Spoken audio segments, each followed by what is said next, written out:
I have, I loved where I grew up in Connecticut. I loved the Bay for all the reasons I did, Texas too. But I've never felt more at home here, just because like there is a true fraternity and sorority of the most aggressive, ambitious, highly technical, fun, dorky like founders and builders of anywhere that I've ever seen. Well, you got people sleeping here at the office, and so you can tell Yeah. they're like actually committed to what y'all are building here. It's a bunch of lunatics, dude. So we don't have many. Yeah, especially you. Yeah. We don't have many corporate values, but one of them is, and it's a great psychotic filter, is we like the taste of blood in our mouth. Yeah. Like you That's in order psychotic. to build something great have to, and it's sort of a derivative of like the chewing glass and staring into the abyss thing, but like, you have to be like Rocky, and like the more you get punched in the head, the more willing and excited you are to get up and keep fighting. And so everybody here embodies that pretty well. What's like a time recently you've been punched in the head? Like what does that look like in your world? Yeah. I think the two biggest that probably come to mind just off the jump are like, one, drone development is really hard, right? Like when I first started Rainmaker, I was like, drones are everywhere. I've heard about drones for a decade. Like I'm sure this is going to be super easy. And when you're dealing with the FAA, making sure that you're flying really safely, when you're trying to get reliable takeoff and landing, when you put super boutique sensor payloads on and then they land too hard and you break your really boutique sensors, that's certainly an instance of getting punched in the mouth that I'm experienced with. And then I think also something recently is like, we're trying to hire. I'm starting to think about cloud seeding very much like fusion, in the sense that it has all the promise of like bringing about type 1, type 2 civilization technology, right? Like really driving humanity forward. But despite it being doable, despite us having done it before, never have we done it economically. And so in the same way that fusion companies have to hire the very best physicists in the world, we have to hire the very best atmospheric scientists and atmospheric chemists and aerosol chemists and radar scientists in the world. And you'll talk to one and you fall in love with them, and it takes a lot of massaging to get people that have been in academia their whole lives to a startup like ours. Yeah, how do you convince them of that dream to join Rainmaker and see the vision? Yeah, I think that whenever you're talking with either customers or potential employees or potential investors, you really want to like know your audience and know who you're talking to. And I'm not going to give the same narrative to every single person that I speak to. You want to make people feel seen and heard. The way with most of these academics is like, listen, you've done spectacular research over the course of the last 2 decades. Like, you know more about this niche in atmospheric science than anybody else on Earth. You're beholden to soft money from the NSF that comes every like 5 years, and you get flitted around every year on a new project, most of which you don't even care about, most of which doesn't even move the ball forward on like the project you're really passionate about, which is cloud seeding, which is aerosol chemistry. Like, what we can do, because we're a startup, because we're a business that like has raised money, does make money, we can give you a home where you can focus on the work and do best in class research on par with and perhaps exceeding like the best national labs. And you can do that sustainably for the rest of your career. And what the upshot of that will be is like not another paper. Like, you're not going to publish another thing and be excited about what do you call it, your K-score in publications? You're building a product. Yeah, exactly. Like you're not just rubber stamping more paper. You're producing something that makes the world better. Like, you're operationalizing all the stuff you've been thinking about, and that generally really excites people. Yeah. Greg, do you want to go back to, or just even start, how did you meet Augustus? Did you hear about Rainmaker beforehand? Did you hear about him through the ether of the new wave of American industrialism? I think we met through Phil, who I think sits behind us here. Once upon a time. Once upon a time. Yeah. Oh, they're no longer here. No, they have a new office in El Segundo, right down the road. Oh, right on. Well, they used to sit back here Okay. as of like 2 months ago, so that tells you how fast things move Yeah. around here. Well, how'd that first meeting go?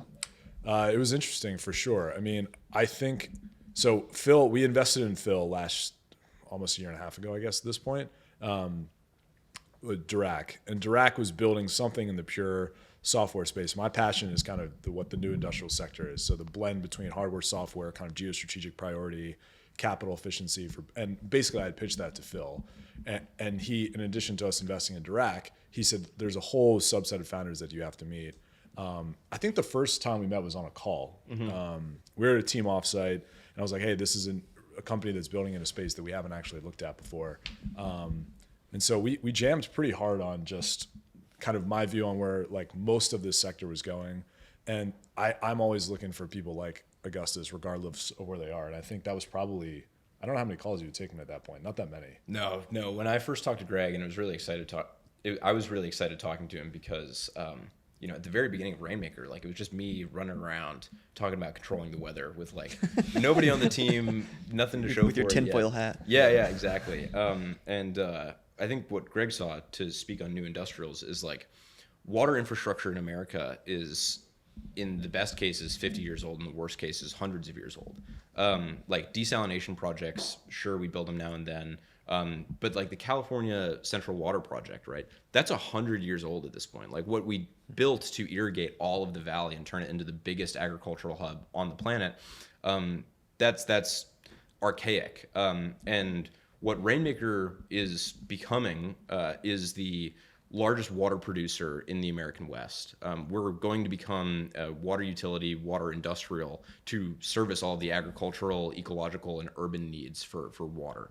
And Greg was tuned into that pretty quick, and that was pretty exciting. One point, which is interesting, just maybe a point of coincidence, but perhaps not, is that the name of our firm is Acequia Capital, which no one can say, which is super fun. Right. But what it actually is a more or less an ancient practice that the Moors developed in Spain to irrigate very arid places and actually to be able to industrialize areas that were not able to be industrialized due to lack of water. And so it's a community-based, gravity-fed, basically irrigation ditch, which you're happy to look up at any time.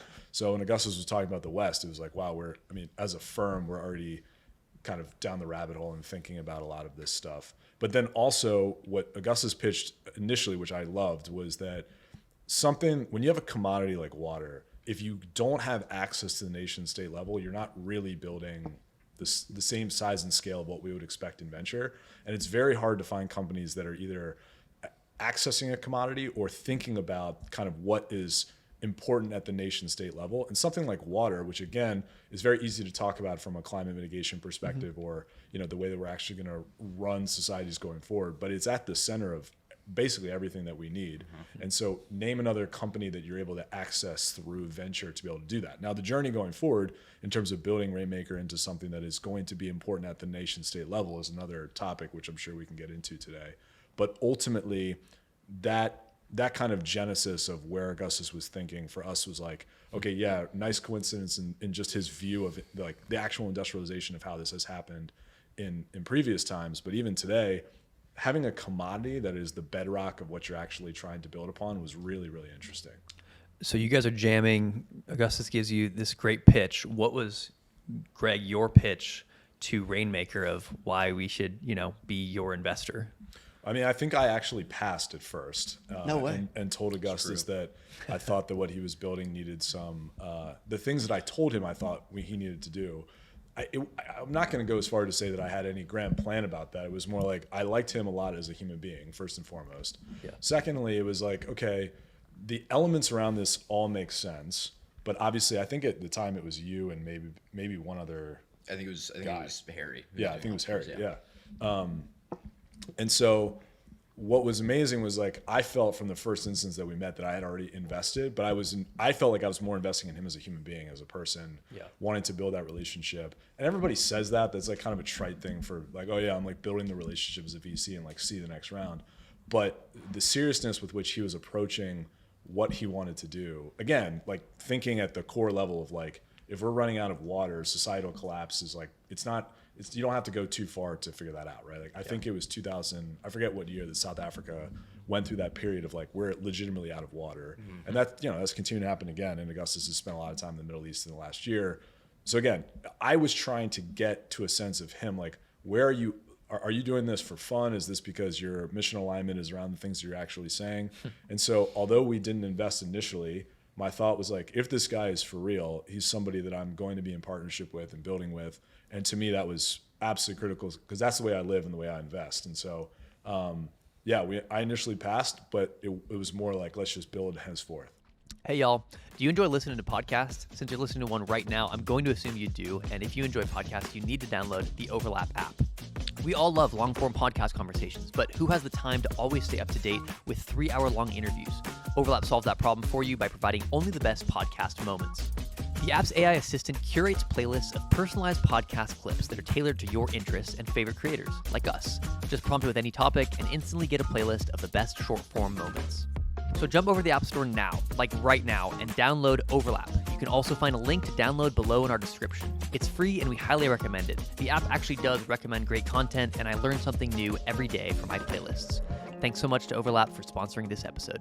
How did that initial no make you feel, Augustus? I was heartbroken. Were you really? Heartbroken. Yeah, I was no, so sad. I had a big crush, and it was so sad.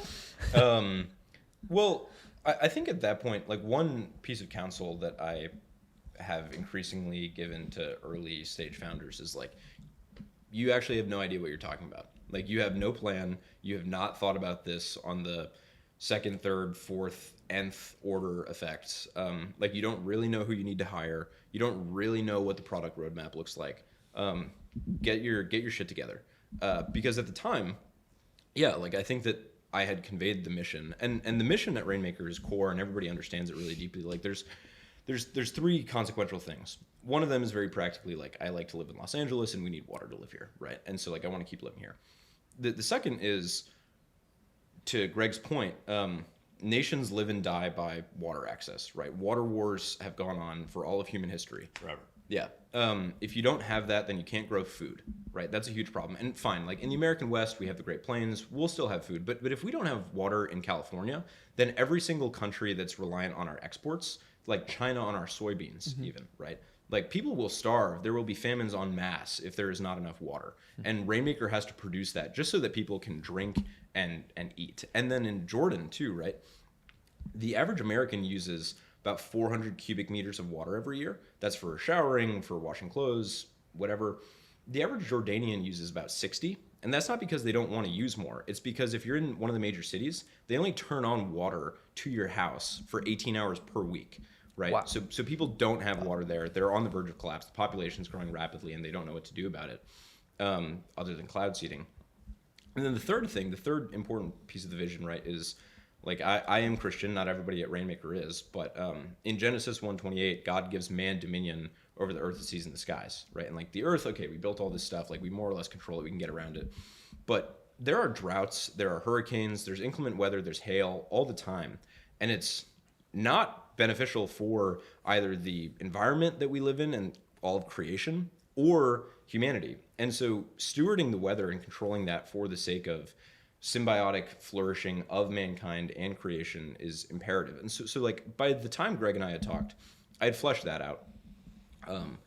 But really, like, the nuts and bolts of who we needed to hire, what the game plan was, what the product was going to be, what the go-to-market was going to be, super, super intangible. And thankfully at this point now, like, Caitlin, our principal aerosol chemist, she is a genius and crushes it and is doing all of our nucleation agent development and aerosol chemistry. Dave Serkey, he's, like, one of the best radar processors and radar scientists that ever came out of the National Center of Atmospheric Research. He's a king. Tim Cash, one of our software engineers downstairs, he is a killer. That his grandfather was in the original cloud seeding missions over China Lake. Yeah, exactly. Awesome.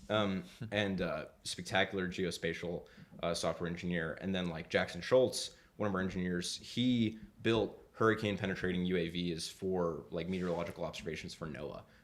And so just that team and just that, like, plan and really deep product vision, that I think is something that changed over time, and that's why I eventually was able to woo Greg. Well, another component, all true. Another component is that when you're talking about a company like this, where the water is basically the code, okay, so we're not, I have a personal belief that we've moved well beyond at this point, actually past where most VCs actually realize, past the software era and into something new, which I think is the reindustrialization era. Mm-hmm. But in that component, water is your code, basically. It's what you're delivering. Is the infrastructure available and sustainable and also actually resilient to be able to deliver that product that you're giving? And I hadn't really felt like he had thought through that part of, like, okay, so if I'm delivering a product, this product happens to be water, you don't just make it rain over an area and then say, well, congrats, like, I did my job. That would be ridiculous. And so Augustus knew that, but then it was a question of like, okay, well, how is that actually happening in the West? If you looked at a set of aquifers that would render you obsolete, like, is it the same thing as finding critical minerals, where if we find a store of lithium or cobalt somewhere, of which they exist, we have a particular problem solved that actually only then gets to kind of the political layer of how we were able to access that. His was more of, it's just actual infrastructure. It's, if I rain over a certain area, will that be able to deliver, and who will pay for that?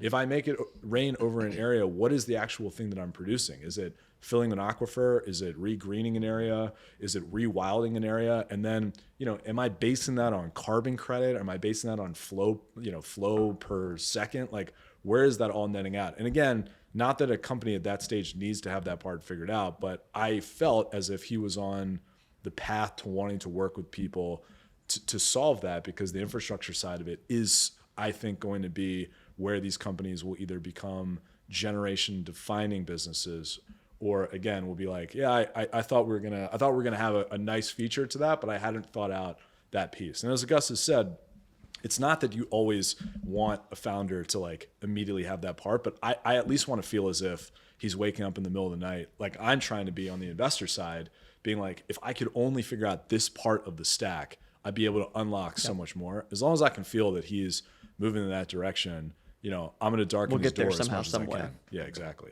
I feel like, because I think I've listened to an interview of you saying, it's an American technology, cloud seeding, but we see it so much more in the Middle East, and just maybe because I'm not into this space too much. Is this happening in the United States? Why is this not a bigger deal? We have huge droughts, and we're from Texas, and so like in Austin and the Hill Country, it's just dying. It's in needing so much water, and then you in California, you're seeing the exact same thing. Why isn't this a technology that's being used all across the United States? Yeah, you would think if you could control the weather, then everybody would be doing it everywhere, Exactly. right? The fundamental problem since the inception of cloud seeding to today has been attribution, right?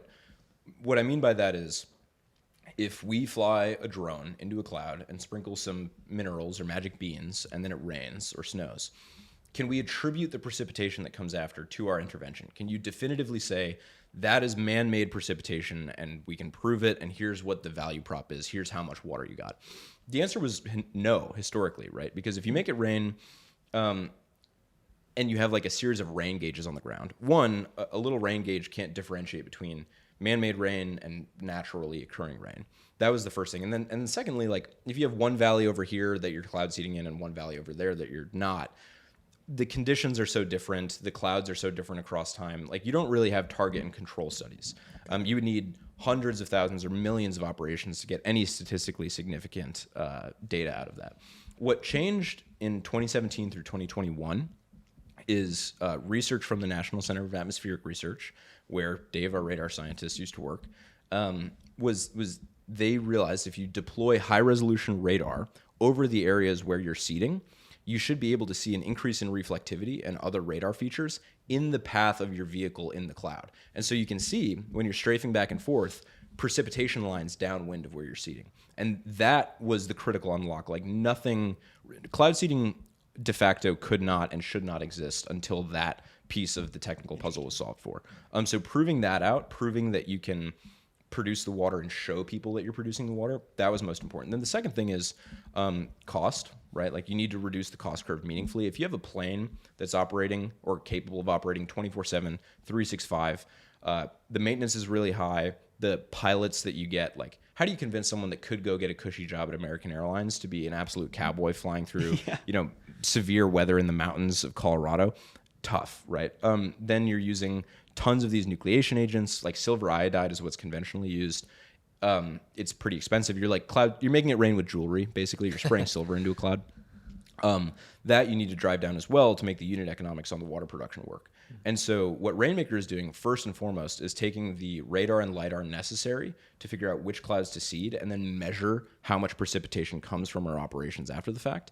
And then also using software to automate the forecasting process, drones to reduce the cost curve of delivery of the nucleation agent to clouds, and then cheaper, more cost-effective nucleation agents and minerals to get more bang for our buck when we are spraying it in the clouds. Why is cloud seeding controversial, and like how do you explain to people who are scared of weather modification that it's not something that we should be afraid of? Great question. I talk about this every day. Well, so I think that there's maybe three fundamental questions, right? Like the first is this chemtrails? Are you like poisoning us, right? Like what are you spraying in the sky?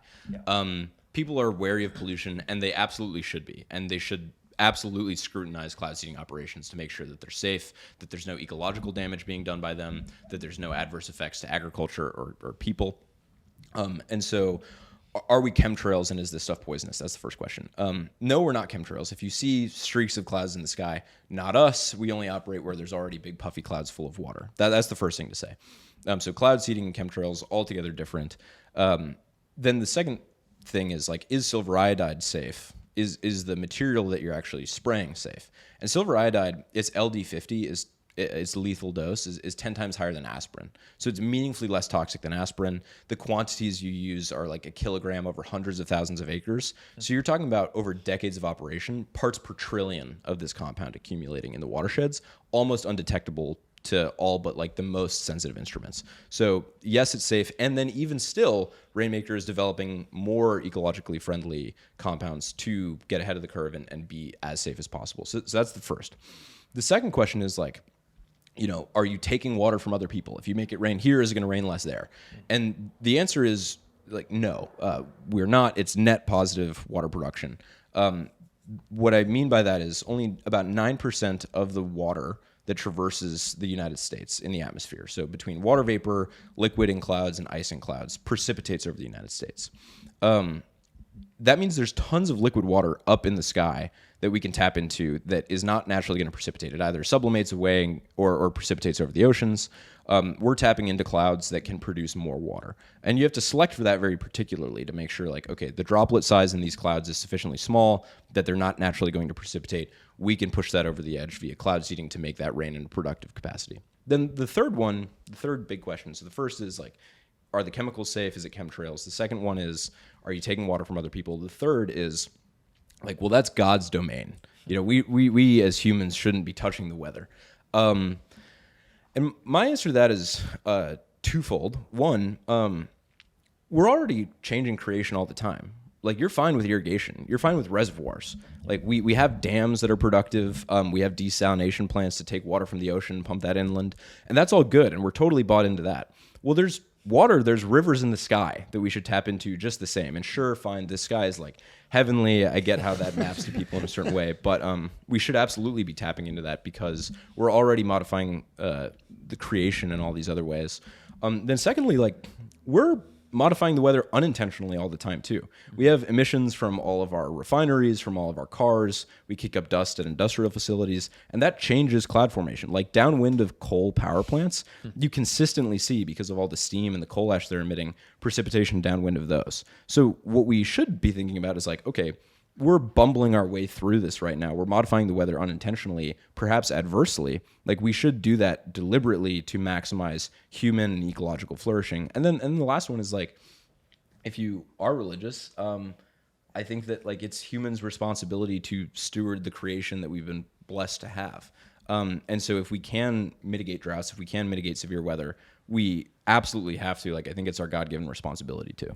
There's an interesting question that is raised around that as well. If you're able to do all that, then who gets to control it? Mm-hmm. And that's what I mean when I was in the beginning talking about to the nation state level, because the things that happen at the nation state level are those conversations all the time, which is the public ready for a certain piece of technology, or is it too powerful? Does it give too much, or is that something that we think, at least within Western democracy, that we would actually be able to share within, or a Western economy, however you want to define that?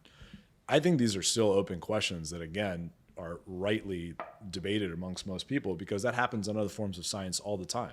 The constant debate we have in forms of medicine is, are we altering something that is not in its natural state? Most people at this point would say no. If there's something that would prolong your life due to modern whatever form of technology or science, most people are quite comfortable with that. What's happening now is that as we're waking up to the fact that the climate is being impacted by our decisions, as Augustus said. Who controls that? There's a pretty clear chain that follows from what we're currently doing today to what we need to do in the future. But I think that's still something that continues to, at least I'm trying to spend a lot of time thinking about as companies within the reindustrialization space continue to evolve,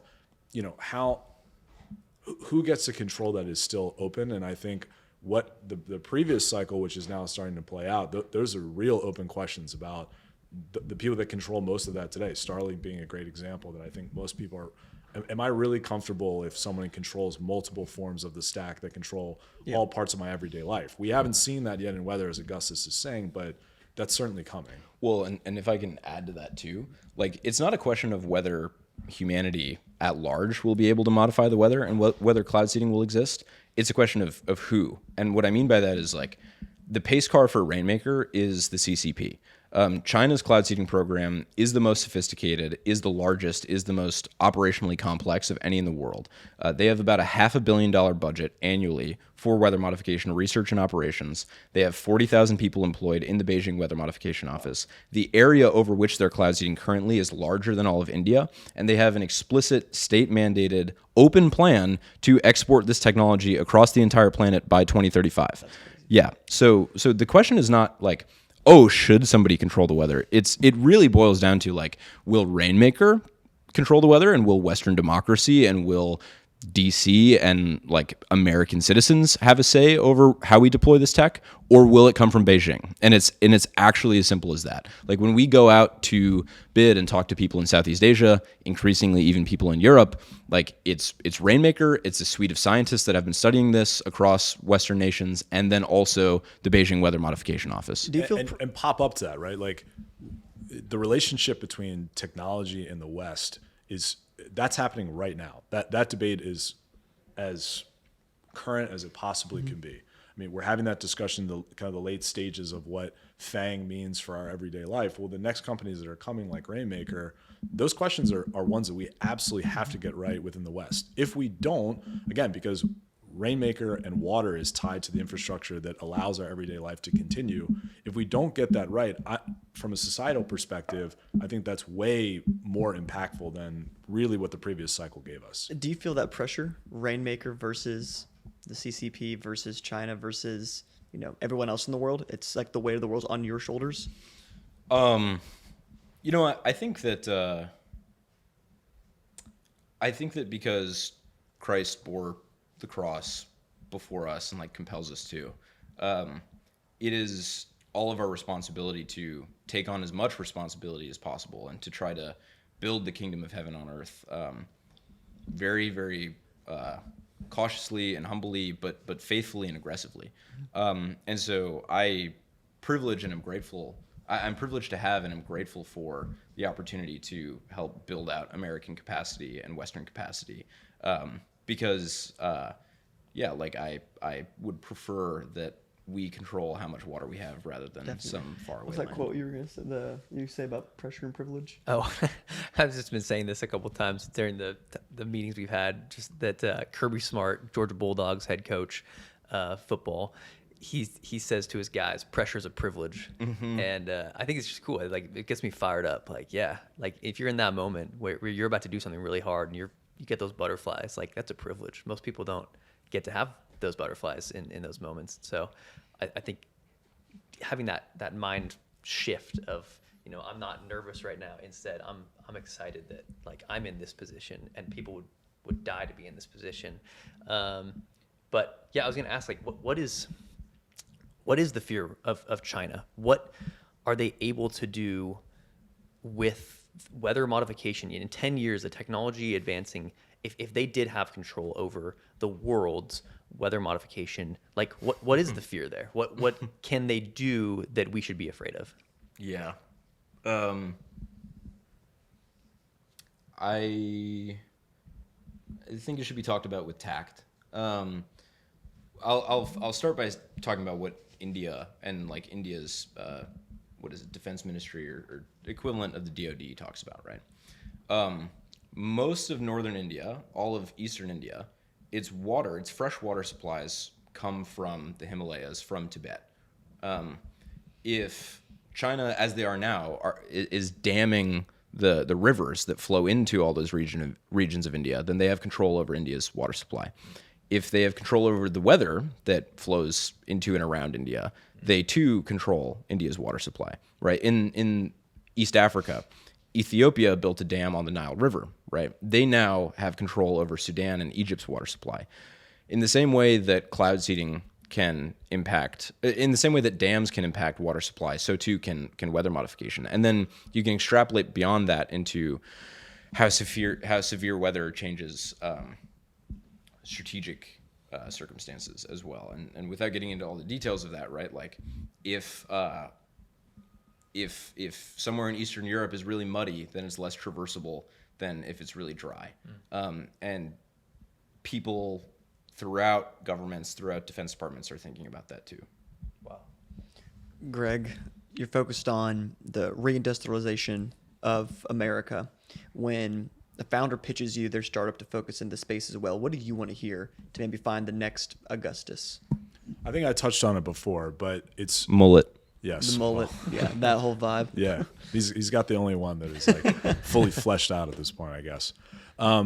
It is just an understanding of the full technology stack as it relates to the new industrial space. And so I think I started working on kind of, I would say, the themes around this stuff back in 2016 or 2017 when I was in grad school, and then my first job out of grad school, which again, most people, a lot of funds have been working on that for a much longer period of time. And so I personally couldn't understand why more people weren't actually working in the space. It was very surprising to me that there wasn't as much momentum.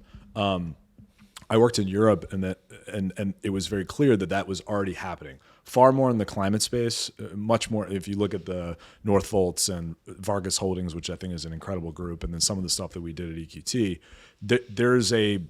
there's more of an understanding about the way that those businesses should be built, but you have to divorce two things to start with. It's the mission, which is principle and has to be the guiding light to the way these companies are built. But then it's, can we build a real business out of this? Because in a lot of ways, you meet some founders that are like, this is the mission, but I have given absolutely no thought to what this would mean at scale. And again, in software, because it's mature and you can follow a certain path, you can basically show people, pure software, fintech, you can show pretty demonstrably like where you hit those points that make you a at scale business. In new industrials, that playbook is being written real time. And so from that standpoint, founders that have at least given, even if it's at the very early instance, and AceCap invests all the way to starting companies up, at least have given some thought to how can I take a current, what is that inflection point that at least becomes not just more interesting, but I have a real product, I have a real business that I'm thinking through. And again, that can be as far up as I said, as the nation state level, where water from day one becomes something that you're thinking about. But again, a lot of these conversations are just conversations, right? I mean, in VC, a lot of times, particularly in these businesses where there's not, a fully fledged plan, simply because they're new, at least walking through those inflection points and thinking through it is pretty clear from day one. The second step would be, have they started laying out the types of both networks and relationships, either from their history or going forward, that track to the way that they have thought about that point? So if you take a new, like I've backed a battery factory in the past in France, those guys had a very, very clear roadmap on, these are the types of networks we need to tap into. These are the relationships that we need to have, all the way up from Macron's administration down to the local municipality of, this is where we want to place our facility. These are the subsidies we want to go after. These are the types of engineers that we need. Now, the vision and the mission of that was still central to the way that they operated, but everything that they added onto it had that compounding effect. And that is really the core. If the founder has an idea of the compounding effect and they can just walk you through that, you're breaking new ground, literally, in some of these cases. And so those things are the ones that pique me the most. And then, again, I said this when we first started, but the founder that you're meeting with has to feel as if the work that they're doing, whether it's in Augustus's case from more of a religious and reindustrialization bent, but in the broad scheme of new industrials, do they feel as if they're working on something that is their life's purpose? Are they doing something that is fulfilling every day and moving in a direction that informs why they're on the planet? Most people, I think, still in tech say that, but in our space, it's actually it's actually critical for doing business because of the things that we're trying to get done. And so that I think is still being borne out by the sectors that people are going into. But again, I call it being in service of mission. If that is the core of what you're doing, I actually think that informs more of the way, like not just the way you're going to build your business, the type of people you attract to you, the way that people want to spend time with you is going to be informed, not because you just think it's fun or you think it's a great space to be in or it's now a sexy thing to do because VCs are paying attention. Is it integral all the way up from where you think about? And that's not for everybody, but for this space, I think it's super important. Augustus, what do you pray for in the morning before you get into work?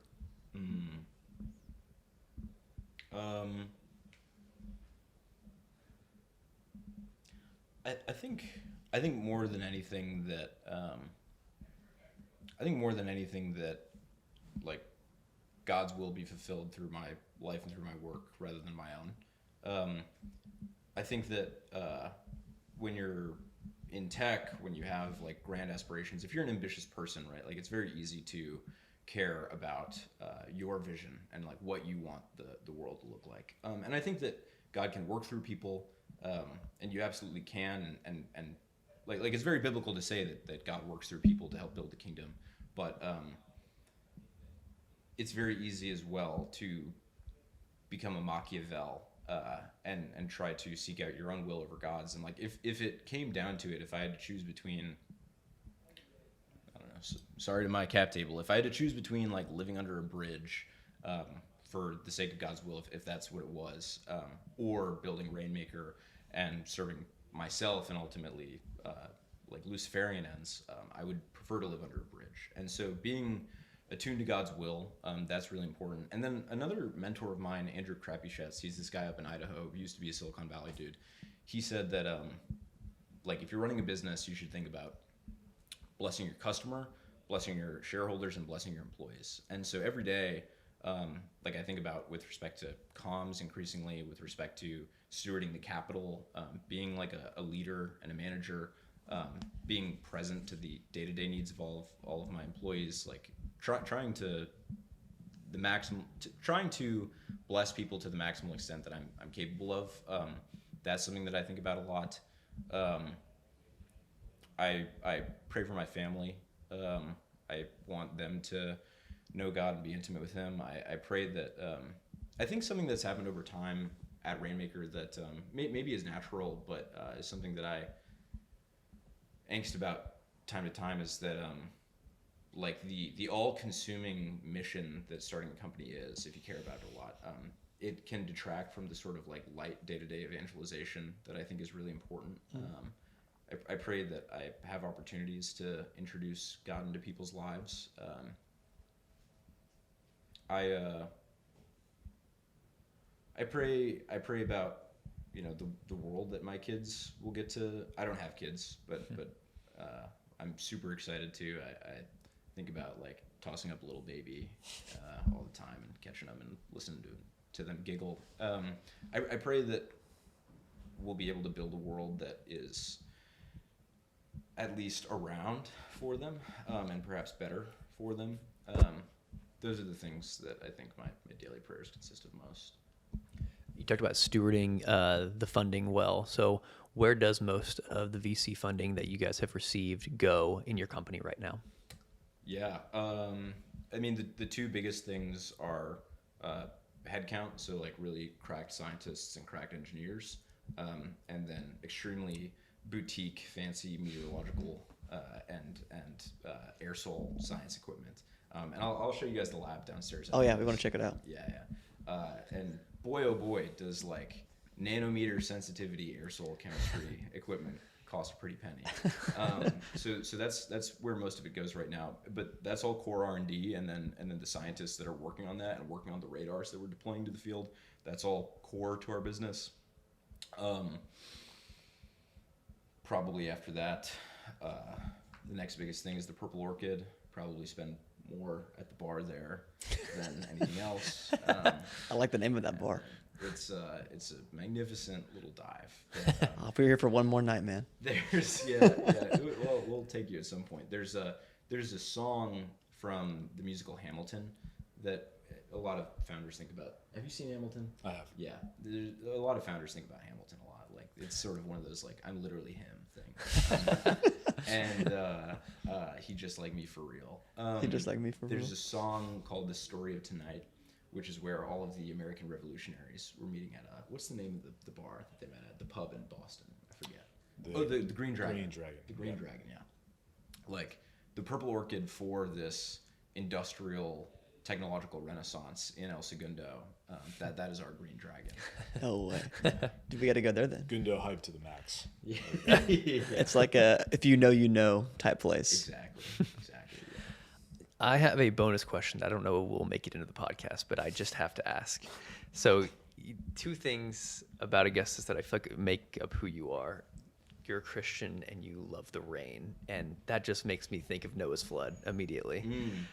Do you think Noah's flood was a global flood or a regional one? Key question. So I converted to Christianity. I didn't grow up Christian. And if you'd asked me when I was 20 years old, I'd have been like, those Christians are idiots. What do you mean there was a flood? Now, that said, the commonality of the flood myth across religions, across early civilizations, that's interesting. I think that I would say that where I'm at now is definitely old earth theistic creationist, meaning like I do still, sorry to all of whatever people at my church, I do still believe in evolution. I do still think that the Earth is older than 6,000 years. But I will say, if you go band for band with some of the best biblical scholars, like there's a lot more gray area in the flood myth and in the creation story put up against like the conventional evolutionary explanation for how humanity came to be and how the world is what it is. So do I think it was a global flood? I lean towards begrudgingly no, but maybe. I don't think it has to be begrudging. I think there's a lot of great evidence within the Bible, within Scripture, that would point to a regional flood of some kind. Okay. Are you Christian? Yeah. Okay. I'm rocking my Jesus piece right here. Okay. Yeah. Your favorite book's Hosea. My favorite verse is in Hosea 6:6. Really? Mm-hmm. Really? That is awesome. Yeah. That means I wouldn't have been baptized if it wasn't for Hosea. No way. Yeah. So when I was in college, struggling a lot with purpose, vision, I was a total nihilist. The first book of the Bible that I ever read was, well, actually, the first in high school was Ecclesiastes, and then I put it down. It's all wisdom. It's all Yeah. vapor. Dude, no, I read that book, and I was like, oh, this Bible thing is weird. I thought it was like for happy people. This guy seemed pretty It's a upset. great first book. Yeah. So I read that and then dropped it for a long time. Then eventually read Lamentations and was like, wow. The notion that Christianity and the faith is like a happy religion for happy people, that's not true whatsoever based on Lamentations. But then later on, I started thinking about, like I was convinced of the historicity of the resurrection. I was convinced of a lot of the early Bible stories and thought like, well, okay, it's obvious that God is real. It's obvious that Christ is Lord. But a good God never could forgive me. Like a good God, a just God never would seek me out after all that I've done, and continue to do, right? Oh. But after reading Hosea and seeing how Hosea sought out Gomer despite his wife's depravity, and realizing that the Lord seeks us out in just the same way, day in and day out, no matter how we sin against him, which isn't to say that we have, like, is what Paul talks about in Romans, right? Like, should we then sin? No, absolutely not. But Let it not be said. Yeah, that book really was the most integral part of my conversion. Dang, dude. Yeah. That's great. I didn't know that story. That was, I thought I don't know, part of it, I guess I assumed, grew up a believer and then didn't know that conversion happened when you were in college. No, dude, God has been more generous to me than I ever could have possibly deserved. And Amen. I'm extremely grateful for that. I also recommend, if you're into girly romance books, Redeeming Love. Okay. By Francine Rivers. Okay. So it is, it's relevant to Rainmaker even. It's a book, it is a historical fiction about a 19th century farmer that marries a gold rush lady of the night. And so his name is Michael Hosea. Dude, Yeah, it's a great book. Highly recommend. I gotta check that out then. Yeah. All right, we're close on time. Augustus, Greg, dude, thank y'all so much for taking the time. Y'all can look into that camera and say what's new with Rainmaker, what's going on soon, where people find you, and same. Oh wait, this camera, my bad. And then same thing with AceCap, please. Yeah. Well, you can start. Please. The glaciogenic, the wintertime cloud seeding season starts this October. Let's go. 2024. And so Rainmaker will be deployed across California, Oregon, Utah, and then some other secret places across the world. Not secret. We'll just reveal those later. So we're really excited to produce some rain, produce some snow, go out and talk about that in maybe Q4, Q1 coming up. We're actively hiring engineers and scientists. So if you are a radar scientist, if you're an atmospheric scientist, if you are a geospatial software engineer, if you are a mechatronics engineer or have any experience with anti-icing, we're actively hiring and would love for you to be a part of the mission to make Earth habitable and make water abundant. In the last 150 years, whenever there has been a super cycle like this, where we've needed to completely reshape the way we do things, particularly around reindustrialization of various forms of which technology bleeding into the way that we live our lives, there have been teams that have basically taken the opportunity to see where both capital, expertise, and then also builders come together, and that's created some of the largest firms, whether that's in the development initially of the locomotive to some of our very early industrial companies, to new asset classes like private equity and infrastructure investing, to software within the last cycle.